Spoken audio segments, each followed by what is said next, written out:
کہتا ہے قد افلح المؤمنون، کامیاب ہو گئے ایمان والے۔ ایمان والوں کی پہچان کیا ہے؟ آگے فرمایا الذین هم علی صلواتہم یحافظون، جو اپنی نماز کی پابندی کرتے ہیں، حفاظت کرتے ہیں۔ نہیں صاحب، ہم تو بہت بڑے کاروباری ہیں، کروڑوں کا بزنس ہے ہمارا، ہمیں نماز پڑھنے کی ٹائم نہیں ہے۔ قرآن کہتا ہے رجال لا تلہیہم تجارت ولا بیع عن ذکر اللہ، میرے نیک بندے وہ ہوتے ہیں، میرے متقی بندے وہ ہوتے ہیں، میرے پرہیزگار بندے وہ ہوتے ہیں، ان کا کاروبار، ان کا لین دین کبھی ان کو نماز سے غافل نہیں کرتا ہے۔ وہ کاروبار بھی کرتے ہیں، بزنس بھی کرتے ہیں، اور ٹائم آنے پر نماز پڑھتے ہیں۔ آپ کا کاروبار، آپ کا بزنس نماز سے بڑا نہیں ہے، یہ بات یاد رکھو۔ اسی پاکڑ کے بہت سارے لوگ دوسرے شہروں میں جا کے کام کرتے ہیں، کوئی پونا میں ہے، کوئی گوہاٹی میں ہے، کوئی کلکتہ میں ہے۔ 12 گھنٹے کی ڈیوٹی، 8 گھنٹے کی ڈیوٹی، 8 گھنٹہ ڈیوٹی ہو چاہے 12 گھنٹہ ڈیوٹی ہو، نماز آپ کو پڑھنا ہے۔ نماز اگر نہیں پڑھتے تو ایسی جاب چھوڑ دیجئے میرے پیارے ساتھی۔ جو جاب، جو نوکری آپ کو نماز سے دور کر دے، اللہ کے ذکر سے دور کر دے، قرآن کہتا ہے کہ نہیں، میرے نیک بندے اپنے کاروبار اور اپنی تجارت کی وجہ سے نماز نہیں چھوڑتے۔ ہم کیسے مسلمان ہیں میرے پیارے ساتھی؟ 1 مہینے کے مسلمان۔ اسی لیے اللہ قرآن میں کہتا ہے وَلَا تَكُونُوا كَالَّتِي نَقَضَتْ غَزْلَهَا مِن بَعْدِ قُوَّةٍ أَنْكَاثًا، نیکی کر کے نیکی کو برباد مت کرنا، اس عورت کی طرح نہ ہو جانا جو عرب میں رہتی تھی، بڑھیا عورت تھی، دھاگا تیار کرتی تھی، سوت تیار کرتی تھی، اور جب بڑی محنت سے سوت تیار ہو جاتا تھا اس کو کاٹ دیتی تھی، ٹکڑے ٹکڑے کر دیتی تھی۔ اس کا کام یہی تھا، پہلے محنت سے سوت تیار کرتی تھی، دھاگا تیار کرتی تھی، اور جب ڈھیر سارا دھاگا تیار ہو جاتا تھا سارا دھاگا کاٹ کے ٹکڑے ٹکڑے برباد کر دیتی تھی۔ قرآن کہتا خبردار، اس عورت کی طرح نہ ہو جانا۔ اے رمضان بھر تہجد پڑھنے والوں، تراویح پڑھنے والوں، 13-14 گھنٹے بھوک و پیاس کی تکلیف برداشت کرنے والوں، فلمیں دیکھ کر، شراب پی کر، حرام کام کر کے، حرام تصویریں دیکھ کر کے اپنی نیکیوں پر پانی نہ ڈالو میرے پیارے ساتھی۔ اس عید کے نام پہ، اس تہوار کے نام پہ اتنے مادر پدر آزاد نہ ہو جاؤ کہ اللہ کو بھول جاؤ۔ آج ہمارا رب ہم سے بہت ناراض ہے میرے ساتھی۔ ہم نے اور آپ نے تو عیدگاہ میں نئے کپڑوں میں عید کی نماز پڑھی۔ میرے پاس فلسطین کا وہ ویڈیو بھی آیا ہے، پیچھے گھر ٹوٹا پڑا ہے، پیچھے مکانات گرے پڑے ہیں، اور وہیں پر اللہ کے وہ بندے اللہ اکبر اللہ اکبر لا الہ الا اللہ واللہ اکبر اللہ اکبر وللہ الحمد کی تکبیر بلند کر رہے ہیں اور عید کی نماز پڑھ رہے ہیں، جن کے چھوٹے چھوٹے بچوں کے بم دھماکوں میں چترے اڑ گئے، اسرائیل کے ڈرون حملے ہو رہے ہیں، ان کے چھوٹے چھوٹے بچے مر رہے ہیں۔ انہوں نے کیسی عید منائی ہے، کبھی آپ نے یہ سوچا میرے ساتھی؟ آپ تو اپنے بچوں کے ساتھ خوش ہیں، مست بنے ہیں صاحب، کبھی ان مظلوم مسلمانوں کے بارے میں سوچو، انہوں نے کیسی عید منائی ہوگی میرے ساتھی۔ مگر یاد رکھو، ہماری عید کا تہوار بھی بڑا نرالا تہوار ہے، دنیا کو یہ میسج دیتا ہے اے دنیا والوں، ہماری نمازوں پر پابندی لگا دو، ہمارے گھروں پہ بلڈوزر چلا دو، ہمارے بچوں کو مار دو، مگر ہاں پھوکوں سے یہ چراغ بجھایا نہ جائے گا، یہ رب کی توحید کی آواز، یہ اللہ اکبر کی آواز تم سے مٹ نہیں سکے گی جب تک ایک بھی مسلمان روئے زمین پر قائم ہے، باقی ہے، اللہ کا نام لیا جاتا رہے گا۔ ابھی میں نے عید کی نماز پڑھائی چترا درگا میں، کرناٹک کے قریب، بنگلور کے قریب میں، جس عیدگاہ میں نے تقریباً 10,000 مرد اور عورت کو عید کی نماز پڑھائی، مجھے وہاں ایک صاحب نے بتایا کہ مولانا اسی عیدگاہ میں ایک وقت تھا ہم صرف 3 لوگ اہل حدیث تھے، ایک میں نے نماز پڑھائی تھی، 2 لوگوں نے میرے پیچھے پڑھی تھی، 3 لوگ صرف اہل حدیث تھے۔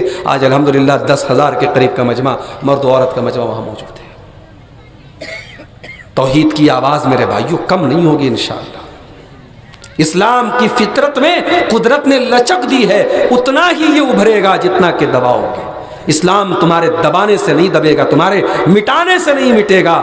ہمارا عید کا تہوار بھی تمہارے منہ پر تھپڑ ہے، نہ کوئی ہنگامہ ہے، نہ کسی کی عبادت خانے کے سامنے جا کے ناچا گیا، نہ گایا گیا، نہ کسی کو تکلیف پہنچائی گئی۔ سکون سے اللہ کا نام لے کے عیدگاہ پہنچے، نماز پڑھی اور پڑھ کے چلے۔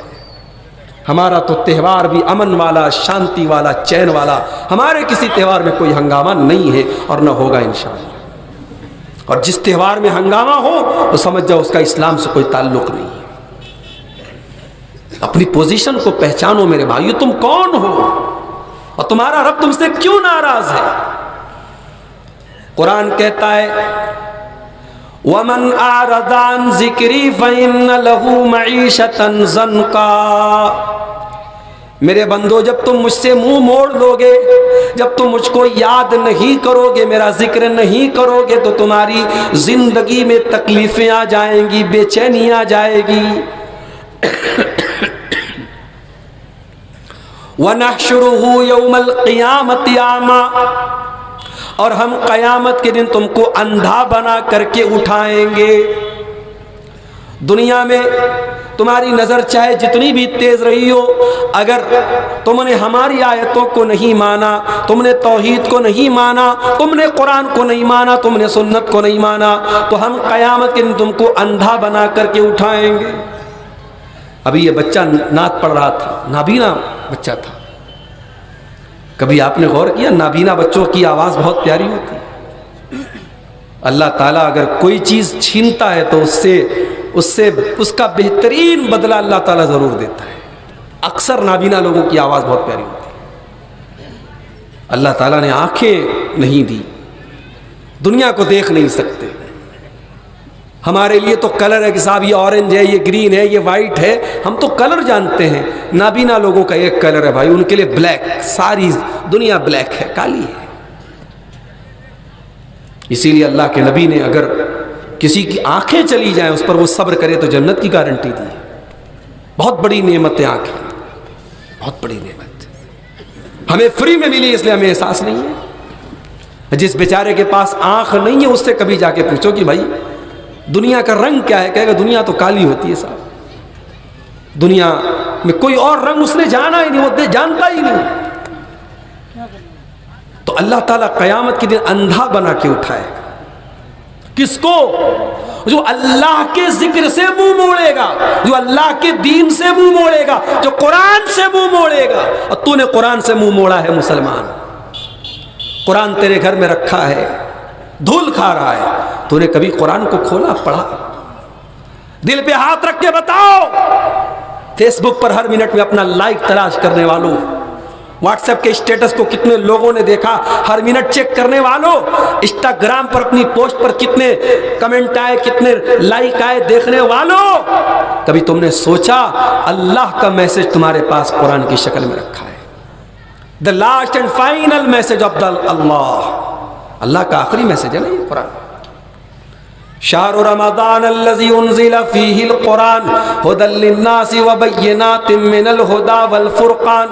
قرآن رمضان کے مہینے میں اترا ہے، ساری انسانیت کے لیے، ساری مانوتا کے لیے ہدایت کا راستہ ہے، حق اور باطل کو کھول کھول کے بیان کرنے والی کتاب ہے۔ لیکن ہم نے کیا بنا دیا؟ تبرک کی کتاب بنا دیا۔ قرآن کس کی کتاب؟ برکت کی کتاب ہے، پڑھ کے چوم لو رکھ دو بس۔ قرآن پڑھنے کی کتاب ہے میرے بھائی، قرآن سمجھنے کی کتاب ہے، قرآن غور کرنے کی کتاب ہے۔ موبائل لاک ہو جاتا ہے نا، جب تک پاسورڈ نہ ڈالو موبائل نہیں کھلتا۔ پیٹرن لاک ہے تو پیٹرن جب تک صحیح نہیں بناؤ گے نہیں کھولے گا۔ دل بھی ہمارے لاک ہو چکے ہیں، اللہ کو ناراض کرتے کرتے، پاپ کرتے کرتے ہمارے دل لاک ہو چکے ہیں۔ اور دل کو اگر ان لاک کرنا ہے، دل کا تالا کھولنا ہے، تو قرآن کیا کہتا ہے؟ افلا یتدبرون القرآن ام علی قلوب اقفالها۔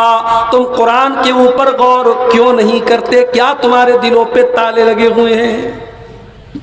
قرآن پہ غور کرو، تالے کھل جائیں گے۔ کہیں ایسا نہ ہو